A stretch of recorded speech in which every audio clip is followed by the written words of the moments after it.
Hello there. My name is Alain English, English with a Scottish accent. I am an actor, poet, and autism trainer, and I train support workers and employers on autism. Full details of my background and activities can be found on my website, maintained at www.alainenglish.co.uk.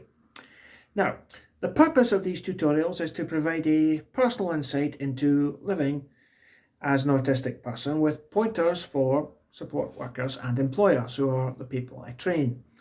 Now, to briefly outline, autism is a condition, it's a state of being that affects how people communicate and relate to others.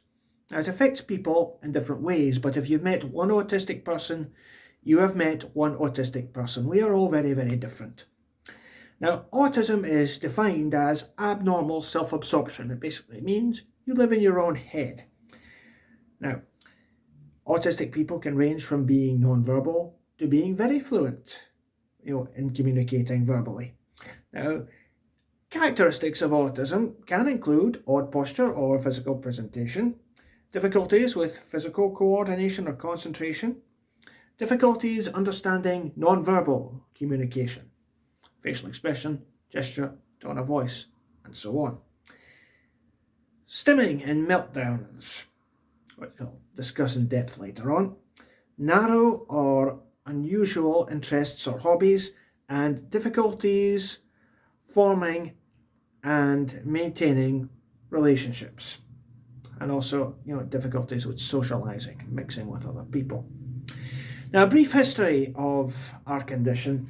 Now, back in 1912, Eugene Bleuler first originated the idea of autism, and when he coined the word, autism from the Latin word autos, meaning self. Several years later, Russian scientist Grunya Sukareva published details of the first autistic symptoms in 1926. But the idea of autism really took off during the Second World War through the work of two Austrian scientists. Austrian Leo Kanner made a study of 11 children for his paper Autistic Disturbances of Affective Contact, published in 1943. This was a study of 11 children, and Kanner's descriptions of autism were used to describe childhood autism. Elsewhere, Hans Asperger in the University of Vienna Children's Clinic created a paper, Autistic Psychopathy in Childhood, in 1944. Now, controversially, and this is something else that will be discussed in depth later on, Hans Asperger has recently been revealed to be an associate of the Nazi Party, who were in power in Austria at the time, and helped send children who were severely disabled to the gas chambers, the child killing centres. Now, long after the war, German Dr. Gerhard Bosch coined the term Asperger's syndrome after the condition described in the doctor's 1944 paper. Lorna Wing was an English psychiatrist who was involved in founding the National Autistic Society in 1962, and she popularised this term Asperger's syndrome in 1981 in her paper Asperger's Syndrome, a Clinical Account. This paper originated the idea of an autistic continuum, and from there others followed Lorna Wing's lead and started developing work on autism and what was then known as Asperger's syndrome.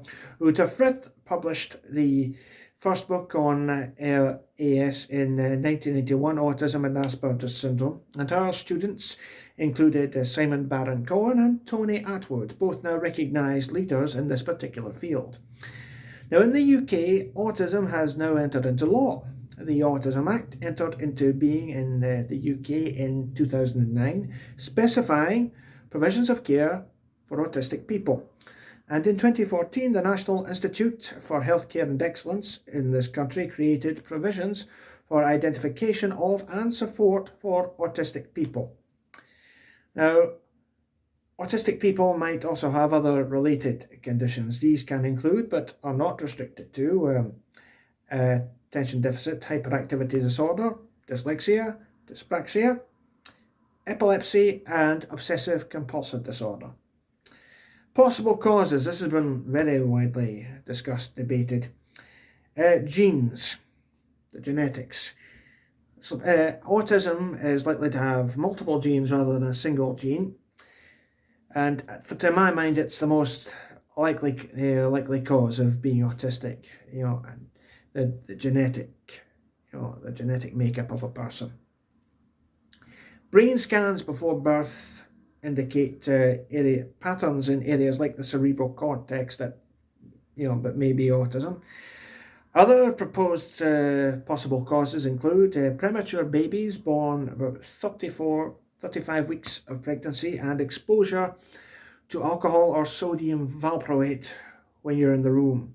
As for my own particular views in this situation, I want to be quite clear here that I am not an anti-vaxxer. Vaccines, in this trainer's opinion, do not cause autism. Autism has always been with us and always will be.